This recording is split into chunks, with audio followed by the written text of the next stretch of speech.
प्यारे बच्चों, माध्यमिक शिक्षा विभाग उत्तर प्रदेश के अध्ययन और अध्यापन की इस नई तकनीक में आप सभी का स्वागत है। मैं डॉक्टर अनीता गौतम, प्रवक्ता जीव विज्ञान, JP inter college Campierganj Gorakhpur से आपके समक्ष कक्षा 11 के जीव विज्ञान विषय के अध्याय 15 पादप वृद्धि एवं परिवर्धन में पादप वृद्धि नियामकों को लेकर के उपस्थित हुई हूँ। बच्चों, इस अध्याय में हम ये जानेंगे कि पादप वृद्धि नियामक किस प्रकार से पौधों की वृद्धि और परिवर्धन को प्रभावित और नियंत्रित करते हैं। बच्चों, इस अध्याय को अच्छी तरह समझने के लिए हमें अध्ययन बिंदुओं को देखना होगा।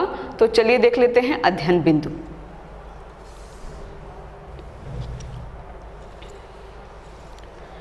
अध्ययन बिंदुओं में सबसे पहले हम बात करेंगे पादप वृद्धि नियामक की, जिसमें हम पादप वृद्धि नियामकों की विशेषताओं और प्रकार को समझेंगे। आगे ऑक्सीन्स, तब जिब्रेलिन्स, इसके बाद साइटोकाइनिन्स और एब्सिसिक अम्ल और अंत में एथिलीन के विशेषताओं, खोज और इनके कार्यों के बारे में विस्तार से हम अध्ययन करेंगे, जानेंगे इनके बारे में। तो चलिए हम लोग शुरू कर लेते हैं अपना पहला अध्ययन बिंदु, पादप वृद्धि नियामक।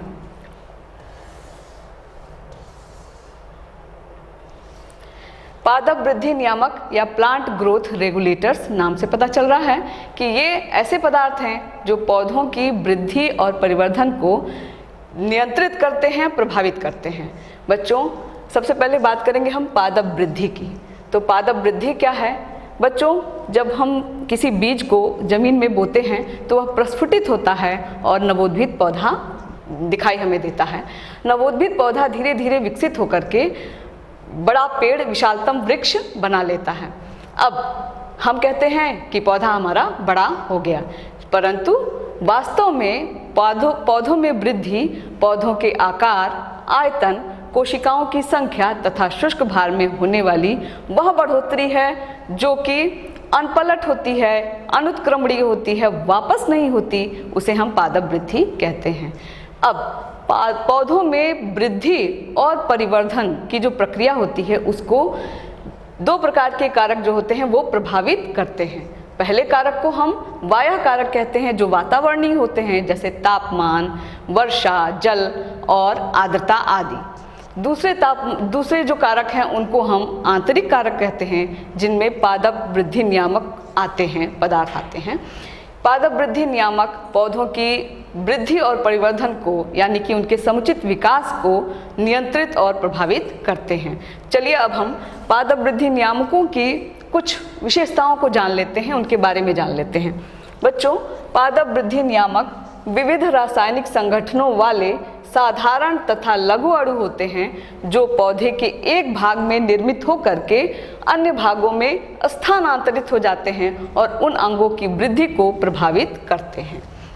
बच्चों, पादप वृद्धि नियामक अति सूक्ष्म मात्रा में होने पर भी पौधों की वृद्धि और परिवर्धन पर अत्यधिक प्रभाव डालते हैं। बच्चों, पादप वृद्धि नियामकों को पादप वृद्धि तत्व, पादप हार्मोन तथा फाइटो हार्मोन भी कहते हैं। पौधों में मुख्यतः 5 प्रकार के वृद्धि नियामक पदार्थों को पाया गया है। पहला ऑक्सीन, जिब्रेलिन्स, साइटोकाइनिन्स, एब्सिसिक अम्ल और एथाइलीन। बच्चों, अब पादप वृद्धि नियामकों को उनकी क्रियाशीलता के आधार पर 2 समूहों में रखा जाता है, बांटा गया है। पहले समूह को हम कहते हैं वृद्धि प्रवर्धक नियामक या ग्रोथ प्रोमोटिंग रेगुलेटर्स। ये क्या हैं? ये ऐसे पदार्थ हैं, ऐसे वृद्धि नियामक हैं जो पौधों की वृद्धि में सहयोग करते हैं।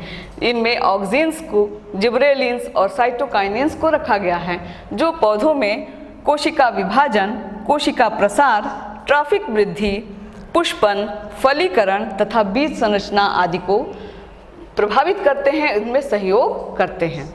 दूसरे जो पदार्थ हैं वो है दूसरा जो समूह है वह है वृद्धि संदमक नियामक। बच्चों, या ग्रोथ इनहिबिटिंग रेगुलेटर्स। ये ऐसे पदार्थ हैं, ऐसे वृद्धि नियामक हैं जो कि पौधों की वृद्धि को संदमित करते हैं, रोकते हैं। इनमें एब्सिसिक अम्ल और एथाइलीन को रखा गया है और ये बीजों में प्रसुप्ति, विलगन आदि को प्रभावित करते हैं। बच्चों सबसे पहले हम बात कर लेते हैं पादप वृद्धि प्रवर्धकों की या ग्रोथ प्रमोटिंग रेगुलेटर्स की। ग्रोथ प्रमोटिंग रेगुलेटर्स में हम ऑक्सीन्स की बात सबसे पहले करेंगे। ऑक्सीन के बारे में पहले जानेंगे हम। बच्चों यहाँ लिखा हुआ है ऑक्सीन। ऑक्सीन एक ग्रीक शब्द है जिसका अर्थ होता है बढ़ना या टू इंक्रीज। बच्चों ऑक्सीन्स वे कार्बनिक रसायन हैं जो पौधों में कोशिका विभाजन एवं कोशिका दीर्घन के लिए आवश्यक होते हैं। बच्चों ऑक्सीन्स का निर्माण प्रायः तने व मूल के बढ़ते हुए शिखर पर होता है और वहां से वह क्रियाशीलता वाले भागों में जाते हैं। ऑक्सीन्स की खोज के बारे में जरा हम जान लें बच्चों। सर्वप्रथम चार्ल्स डार्विन और उनके पुत्र फ्रांसिस डार्विन ने 1880 में इन वृद्धि नियामक पदार्थों के अस्तित्व की खोज की थी। उन्होंने कैनरी घास में प्रकाशानुवर्तन पर प्रयोग किया। प्रकाशानुवर्तन क्या चीज है बच्चों? सूर्य के प्रकाश की तरफ पौधों के मुड़ जाने की जो क्रिया होती है उसे हम प्रकाशानुवर्तन कहते हैं। तो इस प्रक्रिया पर इन्होंने प्रयोग किया कैनरी घास में। इन्होंने कैनरी घास के प्रांकुर चोल पर प्रयोग किया और बताया कि प्रकाशानुवर्तन की क्रिया में प्रांकुर चोल के शीर्ष पर कुछ पदार्थ बनता है जो प्रांकुर चोल के मुड़ने के लिए जिम्मेदार होता है। इस डार्विन के प्रयोग को इस चित्र के माध्यम से जरा सा समझ लें हम। बच्चों यहाँ कैनरी घास के प्रांकुर चोल के अग्रस्त भाग को दर्शाया गया है जिस पर कि प्रकाश पड़ रहा है। अब जब प्रकाश पड़ेगा तो इस प्रांकुर चोल का जो अग्रस्त भाग है वह प्रकाश की तरफ मुड़ जाता है। दूसरे प्रयोग में उन्होंने देखा कि प्रांकुर चोल का जब अग्रस्त भाग हटा दिया तो उन्होंने देखा कि कोई झुकाव, सूर्य के प्रकाश की तरफ कोई झुकाव नहीं हो रहा है। तो उन्होंने यह बताया कि कुछ पदार्थ तो है अग्रस्त भाग में जो इसके प्रकाशानुवर्तन के लिए या झुकाव के लिए, सूर्य के प्रकाश की तरफ मुड़ने के लिए जिम्मेदार है। अब आगे वेंट ने 1926 में जई के अंकुर के प्रांकुर चोल में प्रयोग किया और उक्त पदार्थ की खोज की और उसका नाम ऑक्सीन बताया। उन्होंने जो प्रयोग किया उसको हम जरा समझ लें। ये बच्चों ये चित्र में जई के प्रांकुर चोल को दिखाया गया है जिसके अग्रस्त भाग में ऑक्सीन बना हुआ है। अब उन्होंने क्या किया, इस अग्रस्त भाग को काट करके अलग कर दिया और अगार के टुकड़े पर रख दिया। अगार के टुकड़े में ये जो ऑक्सीन है जो अग्रस्त भाग में है वह विसरित होकर के इस अगार में चला आया। इस अगार के टुकड़े को इन्होंने इस प्रांकुर चोल के जिसके की अग्रस्त भाग को हटा दिया था उसके एक तरफ पर रखा और इसके प्रभाव को जो देखा उन्होंने पाया कि ये ऑक्सीन जो अगार के में चला आया था विसरित होकर के वह धीरे धीरे इस जहाँ पर जिस तरफ इन्होंने रखा है वहाँ उस प्रांकुर चोल में पहुँच गया और जिस तरफ अगार रखा हुआ है उसकी दूसरी तरफ सूर्य के प्रकाश में झुकाव दिखाई दे रहा है प्रांकुर चोल में। तो इस तरह उन्होंने ये बताया कि यह जो पदार्थ है यही इस प्रकाशानुवर्तन के लिए जिम्मेदार है जिसे उन्होंने ऑक्सीन नाम दिया। अब ऑक्सीन्स को सर्वप्रथम मानव मूत्र से पृथक किया गया था।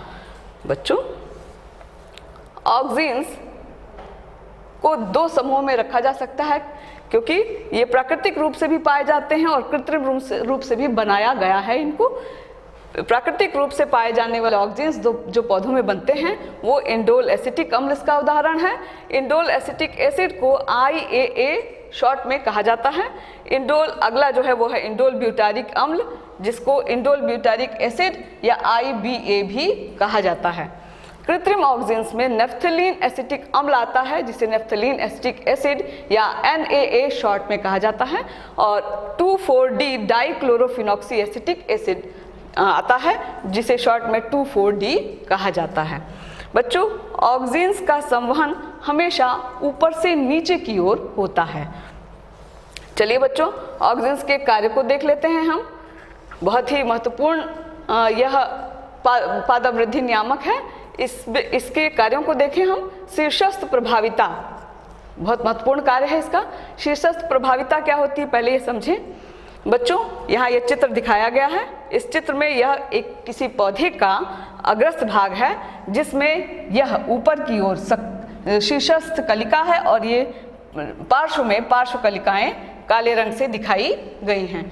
अब शीर्षस्थ प्रभाविता क्या होती है इसको जाने हम, कि जब शीर्षस्थ कलिकाओं की उपस्थिति में इनका इतना प्रबल प्रभाव होता है कि ये पार्श्व कलिकाओं की वृद्धि को रोक देते हैं, क्योंकि इनमें ऑक्सीन बनता है।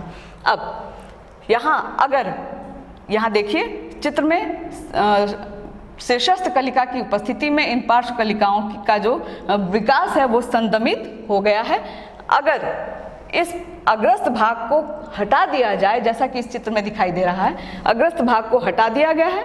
हटा देने पर ये जो पार्श्व कलिकाएं हैं इनमें क्या होता है, विकास होता है, वृद्धि होती है, जैसा कि इसमें दिखाई दे रहा है। शीर्षस्थ कलिका की अनुपस्थिति में पार्श्व कलिकाओं में वृद्धि हो रही है।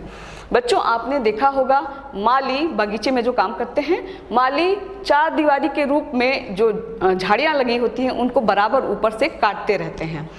ऐसा वो इसलिए करते हैं ताकि झाड़ियाँ जो है सघन हो जाएं। असल में वो क्या करते हैं, ऊपर के अग्रस्त कलिकाओं को हटा करके और शीर्षस्थ प्रभाविता को खत्म करते हैं ताकि पार्श्व की कलिकाएं विकसित हों और झाड़ियाँ सघन हो जाएं। तो इस तरह से ऑक्सीन का कार्य शीर्षस्थ प्रभाविता में होता है। आगे जो अगला कार्य है वो है कोशिका दीर्घीकरण। कोशिका दीर्घीकरण यानी कि सेल इलॉन्गेशन। यहाँ देखिए बच्चों, इस चित्र में सूर्य का प्रकाश पड़ रहा है, ऑक्सीन जो है इस अग्रस्त भाग में दिखाई दे रहा है बना हुआ, ये ऊपर से नीचे की ओर आ रहा है। अब कोशिका दीर्घन की प्रक्रिया होती है प्रकाशानुवर्तन की प्रक्रिया में, और यहाँ ये जहाँ सूर्य की प्रकाश नहीं पड़ रहा है, विपरीत दिशा में सूर्य के प्रकाश की ओर के विपरीत दिशा में कोशिकाओं का दीर्घन होने लगता, कोशिका बढ़ जाती हैं ऑक्सीन के प्रभाव से। अब अगला जो कार्य है वो देख लें, अनिषेक फलन, जिसमें कि इंडोल एसिटिक एसिड विशेष रूप से कार्य करता है। अनिषेक फलन क्या है ये जानें। बच्चों पौधों में जो फल होते हैं अगर बिना निषेचन के ही इनका निर्माण हो जाता है तो उस प्रक्रिया को हम अनिषेक फलन या पार्थेनोकार्पी कहते हैं। अब कुछ पौधे जैसे कि टमाटर, संतरा, नींबू, इन सब में अनिषेक फलन की प्रक्रिया होती है और बीज रहित फल बनते हैं। यहाँ चित्र में दर्शाया गया है, यह टमाटर की एक शाखा है जिसमें कि पुष्प यहाँ लगा हुआ है। अब यह पुष्प अपरागित पुष्प अगर है, जिसमें परागण की प्रक्रिया नहीं हुई, और परागण की प्रक्रिया नहीं हुई तो निषेचन की प्रक्रिया नहीं हुई, तो इस अपरागित पुष्प के मादा भाग के, जिसे हम जायांग कहते हैं, मादा भाग के ऊपरी हिस्से यानी वर्तिकाग्र पर अगर ऑक्सीन का लेपन कर दिया जाए तो अपरागित पुष्प में भी फलों के विकास का आरंभन शुरू हो जाता है, फल विकसित हो जाता है जो कि बीज रहित होता है। तो इस तरह जो अनिषेक फलन है, अनिषेक फलन की प्रक्रिया में भी ऑक्सीन का जो है कार्य होता है, प्रभाव होता है। बच्चों आगे जो अगला कार्य है वो है विलगन को रोकता है। कौन सा ऑक्सीन? 2,4-D नफ्थलीन एसिटिक एसिड और इंडोल एसिटिक एसिड। बच्चों विलगन क्या है इसको समझिए। पौधों में पुष्प के अंग जैसे पत्ती, फल और फूल, ये प्राकृतिक रूप से पौधे से पृथक हो जाते हैं, इसी को हम विलगन कहते हैं। यहाँ विलगन की प्रक्रिया पत्ती में दिखाई जा रही है। यह एक स्वस्थ हरी पत्ती है, इसमें विलगन परत का निर्माण होता है और पत्ती पृथक होकर के बाहर जो है पौधे से पृथक हो जाती है। अब जब ऑक्सीन का निर्माण, इसमें ऑक्सीन जो है कम बनता है, तब विलगन की परत बनती है और पत्ती जो है यहाँ विलगित होकर के अलग हो गई है। अब अगर ऑक्सीन का इस पर छिड़काव कर दिया जाए, पौधों पर छिड़काव कर दिया जाए, तो ये विलगन की जो प्रक्रिया है वह कम हो जाती है, धीरे धीरे होती है, समय लगता है उसमें। अगला जो कार्य है वो है जड़ों का आरंभन। जड़ों का आरंभन जिसमें कि इंडोल एसिटिक एसिड सक्रिय रूप से काम करता है। यह बच्चों आपने देखा होगा कलमें लगाई जाती हैं, जैसे गुलाब की कलमें लगाया जाता है, तो अगर कलमों को ऑक्सीन में डुबो करके लगाया जाए तो उनमें जड़ों का आरंभन तेजी से होता है, जड़ जल्दी बन जाते हैं। अगला जो कार्य है वो ऑक्सीन्स का, वह घावों को भरने में, पौधों को घाव लग जाते हैं, कट जाता है कोई हिस्सा, तो उसको भरने में ऑक्सीन का कार्य होता है। आलू में प्रसुप्तावस्था बनाए रखता है एक कौन सा? नफ्थलीन एसिटिक एसिड। सबसे पहले जाने प्रसुप्त अवस्था क्या होती है। बच्चों, बीज और कलिकाओं में विश्रामावस्था की वह अवस्था जिसमें कि वे अंकुरित नहीं होते हैं, उसे हम उसकी प्रसुप्तावस्था कहते हैं। अब आलू ऐसी फसल है जिसका जो एक बार वर्ष में एक बार बोया जाता है, होती है इसकी फसल। अब इसका संग्रह किया जाता है ताकि इसका हम साल भर उपयोग कर सकें, हमेशा उपयोग कर सकें। संग्रह करने में इसे गोदामों में रखा जाता है जहाँ पर जो कंद हैं आलू के, उनकी कलिकाएं प्रस्फुटित होती हैं और वृद्धि करती हैं। जब ये वृद्धि करती हैं तो आलू में जो स्टार्च होता है वह धीरे धीरे समाप्त हो जाता है और आलू खराब हो जाता है। जब ऑक्सीन्स का यानी कि नफ्थलीन एसिड का छिड़काव इन पर कर दिया जाता है गोदाम में आलूओं पर, तो कंद की जो अंकुरण है वह रुक जाता है, उसकी प्रसुप्तावस्था बढ़ जाती है। अगला जो कार्य है वो है खरपतवार नियंत्रण। कौन से चुनिंदा तृणों को नष्ट करता है? कौन? 2,4-D। बच्चों, बहुत ही बढ़िया यह कार्य है ऑक्सीन्स का। आपने देखा होगा फसल उगाई जाती है, फसलों को उगाने पर उनके साथ साथ कुछ खरपतवार भी उग जाते हैं जिनको ऑक्सीन्स के छिड़काव से नष्ट किया जा सकता है। 2,4-D का, यहाँ 2,4-D लिखा हुआ है, 2,4-D का इस्तेमाल व्यापक तौर से खरपतवार नाशी के रूप में किया जाता है। विशेषकर द्विबीजपत्री खरपतवारों को यह नष्ट करता है चुनकर, और एक बीजपत्री परिपक्व फसलों को बिल्कुल भी नुकसान नहीं पहुंचाता। बच्चों, पुष्प का आरंभन किसमें? अनानास में देखने को मिलता है ऑक्सीन्स का। कौन से? 2,4-D और नफ्थलीन एसिटिक एसिड। बच्चों, अनानास ऐसा फल है जिसमें पुष्पन अलग अलग समयों पर होता है, तो इस अगर उनमें पौधों पर ऑक्सीन्स का छिड़काव कर दिया जाए तो पुष्पन एक साथ हो जाता है, जिससे फल का निर्माण एक साथ होता है और उन्हें एक साथ बाजार में ले जाया जा सकता, अनिश्चितता इनकी खत्म हो जाती है। तो इस तरह से पुष्प के आरंभन में भी ऑक्सीन का कार्य होता है। अगला जो हमारा पादप वृद्धि नियामक है वो है जिब्रेलिन्स। जिब्रेलिन्स यह एक जटिल कार्बनिक यौगिक हैं जिन्हें जिब्रेलिक अम्ल या GA कहते हैं। बच्चों, बहुत ही इसकी जो खोज है बहुत ही रोचक है। सर्वप्रथम जापान के किसानों ने देखा कि धान के कुछ पौधे अधिक लंबे, पतले, पीले व दुर्बल हो गए, जिसे बैकने या मूर्ख नवोद्भिद रोग या फुलिश सीडलिंग डिजीज कहा गया। आगे कुरुसोवा ने इस रोग का कारण एक कवक जिब्रेला फ्यूजिकोराई को बताया, जो कि फ्यूजेरियम मोनिलीफार्मी की लैंगिक अवस्था है। याबुता और हयाशी ने इस कवक से एक वृद्धि नियामक पदार्थ को प्राप्त किया जिसे उन्होंने जिब्रेलिन कहा। बच्चों, विभिन्न प्रकार के पौधों में 100 से अधिक जिब्रेलिन्स पृथक किए गए हैं, जैसे GA1, GA2, GA3 आदि। इनमें GA3 सबसे महत्वपूर्ण है, जो सबसे ज़्यादा पाया जाता है पौधों में। जिब्रेलिन्स के कार्यों को जरा हम देख लें। गन्ने में पर्व दीर्घीकरण। बच्चों, यहाँ चित्र दर्शाया गया है, ये गन्ने का टुकड़ा है और ये गन्ने का टुकड़ा है। इसमें यह जो गन्ने का टुकड़ा है, इसमें यह भाग और यह भाग पर्व संधि को दर्शा रहा है, और इसके बीच का जो ये भाग है इसे हम पर्व या इंटरनोड कहते हैं, अंतःपर्व भी कहते हैं। तो इसमें आप देख रहे हैं कि जो अंतःपर्व है उसकी लंबाई छोटी है। अंतःपर्वों में ही शर्करा संचित होती है। जब इनमें जिब्रेलिन का छिड़काव कर दिया जाता है तब अंतःपर्वों की जो लंबाई है उसमें वृद्धि हो जाती है, और जब लंबाई में वृद्धि होती है तो इन अंतःपर्वों में ही शर्करा संचित होती है, ज़्यादा शर्करा संचित होती है, और इस तरह फसल या उपज ज़्यादा होती है। आगे अगला हम देखेंगे कार्य जो जिब्रेलिन का है वो बोल्टिंग प्रभाव। बोल्टिंग के प्रभाव में हम जानेंगे कि ये जो बोल्टिंग प्रभाव है वह रोजेट स्वरूप के पौधों में होता है। रोजेट स्वरूप के पौधे क्या हैं? ऐसे पौधे जिनमें जो पर्व संधियां हैं, पर्व संधियां वो नज़दीक होती हैं और पर्व जो अंतःपर्व है वो काफ़ी छोटे होते हैं।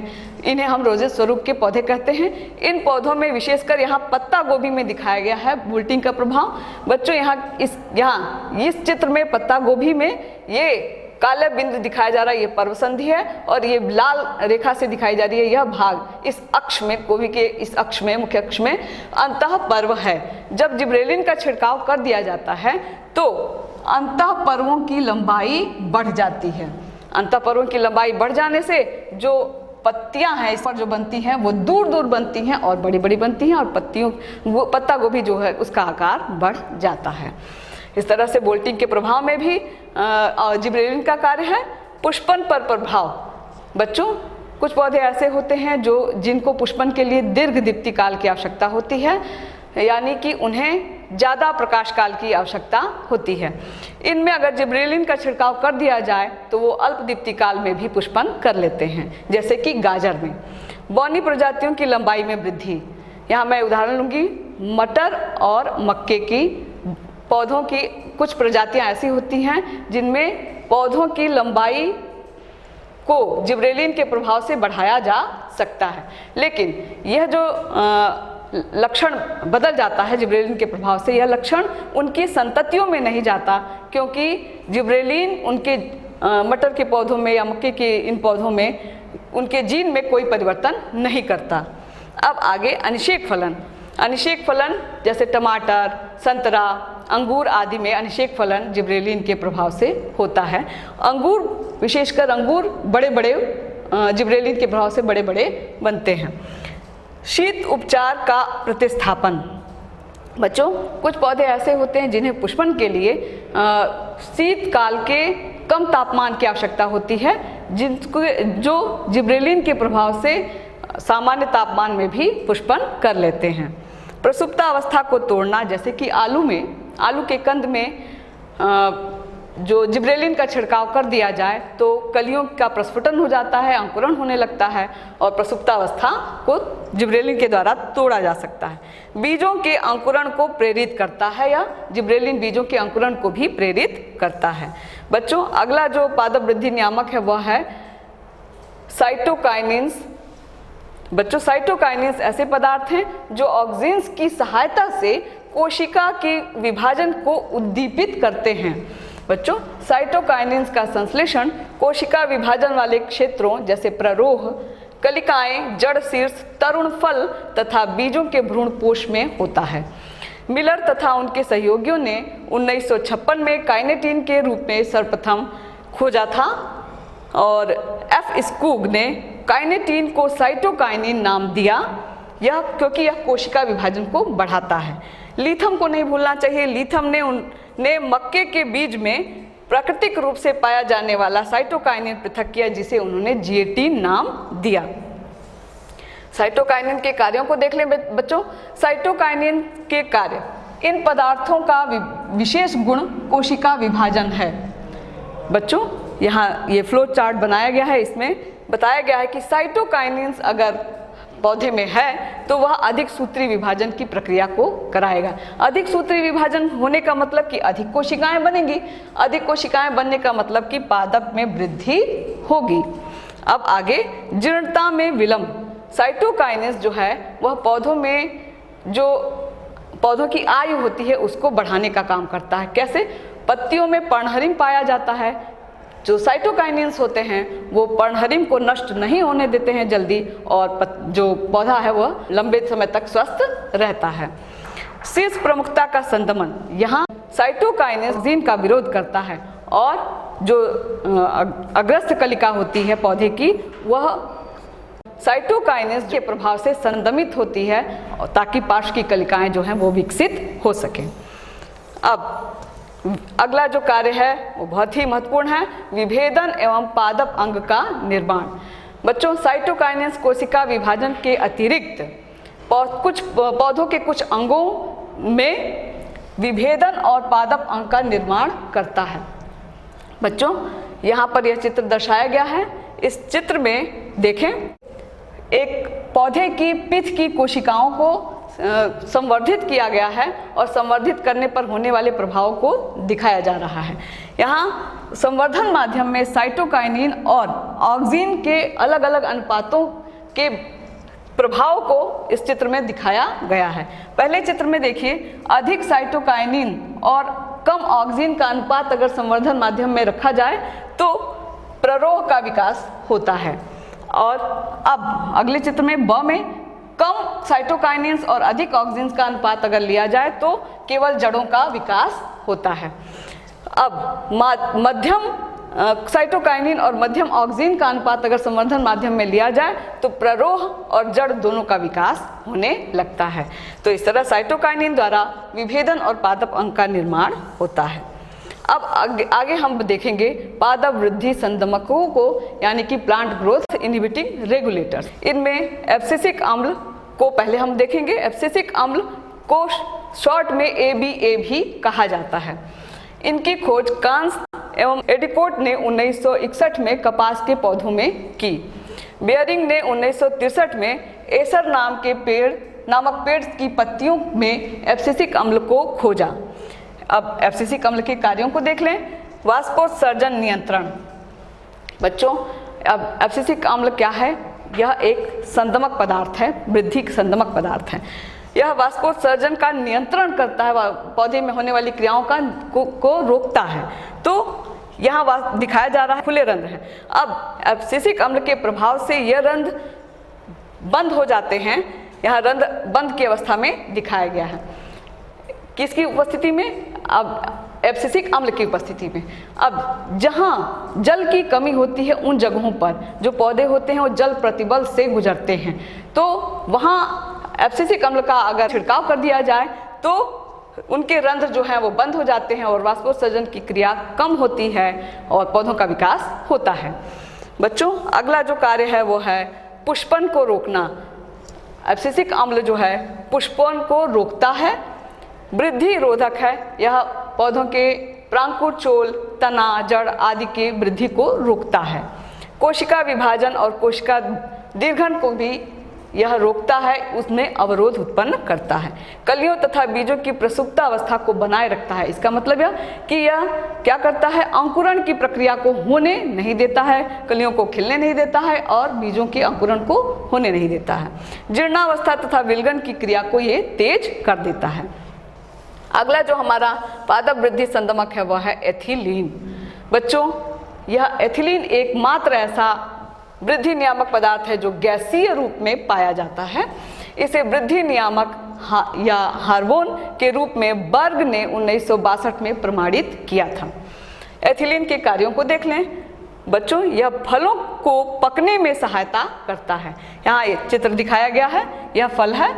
यह एक कच्चा फल है जो हरा है, कठोर है, खट्टा है और इसमें मंड है उपस्थित। एथिलीन के प्रभाव से इसमें बदलाव आता है। इसका जो छिलका है वो लाल हो गया, यह नरम हो जाता है। इसका जो स्वाद है वो मीठा और यह रसीला हो जाता है।